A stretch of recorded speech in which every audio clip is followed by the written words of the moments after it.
Marcus Garvey est un activiste jamaïcain considéré par les Rastas comme un prophète, en prônant le retour des Noirs à la terre-mère, l'Afrique. Il a avancé une philosophie panafricaine qui a inspiré un mouvement mondial connu sous le nom de garveyisme. Selon Martin Luther King, Marcus Garvey était le premier homme de couleur à diriger et développer un mouvement de masse. Marcus Mosiah Garvey Jr. est né le 17 août en 1887 en Jamaïque, sur une île où règne l'oppression raciale à cause de la ségrégation. Pourtant, cette île a été libérée de l'esclavage il y a plus d'un demi-siècle. Garvey est le dernier d'une fratrie de 11 enfants. Il hérite d'une passion pour les livres de son père ainsi qu'une bibliothèque familiale. Marcus Garvey quitte l'école à 14 ans et devient apprenti imprimeur. C'est à ses 19 ans qu'il rejoint la cause des ouvriers typographes de son imprimerie qui réclament un salaire décent. La grève est écrasée, Garvey perd son job, mais il trouve sa vocation, il sera un leader politique. Il devient par la suite journaliste et fonde son premier journal, Garvey's Watchman. Il milite au sein du National Club et devient le premier secrétaire. De 1910 à 1914, Marcus Garvey sillonne l'Amérique centrale mais aussi l'Amérique latine. Il fonde au cours de ses voyages la Prensa au Panama et la Nacional au Costa Rica. Il est frappé par les conditions de vie des hommes et des femmes de couleur. Il fait de l'émancipation des Afro-Américains son combat. En 1912, il effectue un voyage en Europe où il est souvent pris pour un roi africain. Comme beaucoup d'activistes caribéens, il décide de se rendre à Londres, la capitale de l'Empire britannique.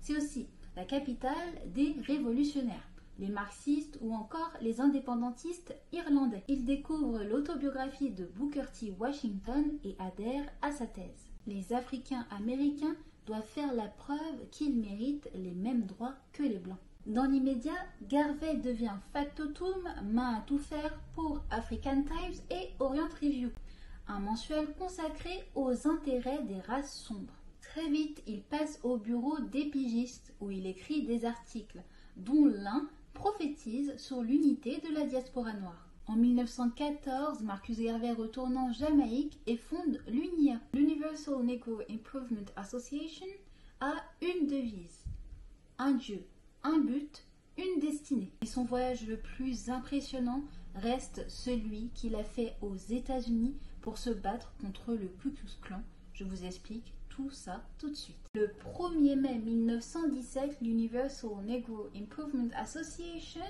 lance une section à New York avec l'aide de Marcus Garvey et 13 autres individus.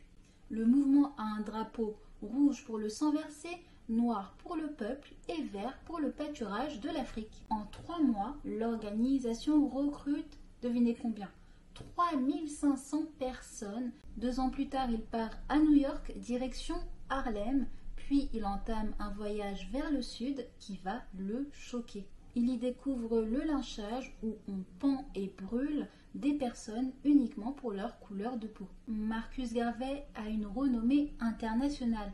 Il lutte contre le Ku Klux Klan et demande un retour en Afrique pour tous les descendants afro. Fonde en 1919 la compagnie maritime Black Star Line. Cette compagnie ferait du commerce entre les afros d'Amérique du Nord, Amérique du Sud, Amérique centrale, des Caraïbes, mais aussi de l'Afrique. Pour financer sa flotte, il fait appel à une large souscription des Afro-Américains.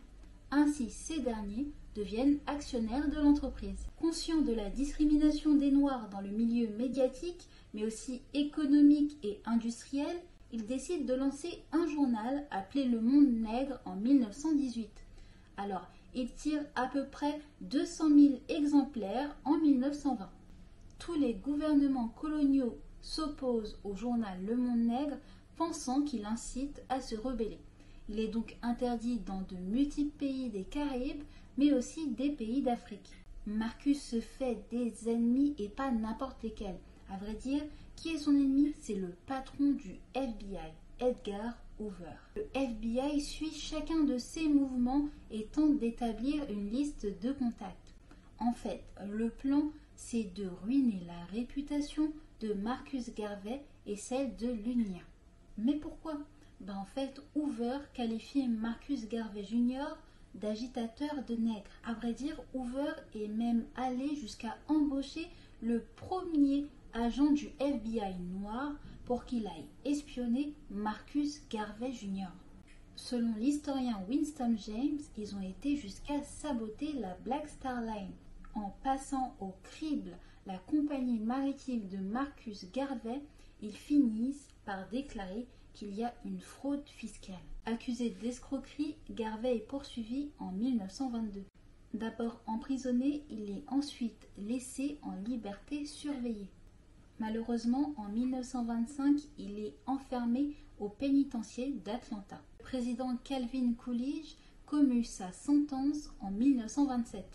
Il est expulsé en Jamaïque et interdit de revenir aux États-Unis. Il devient un héros national en Jamaïque et un exemple retentissant pour tous les Jamaïcains.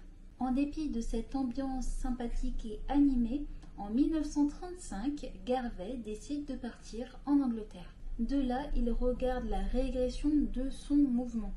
Alors, il meurt le 10 juin 1940 d'une crise cardiaque sans avoir mis un seul pied en Afrique. C'est l'histoire de Marcus Garvey.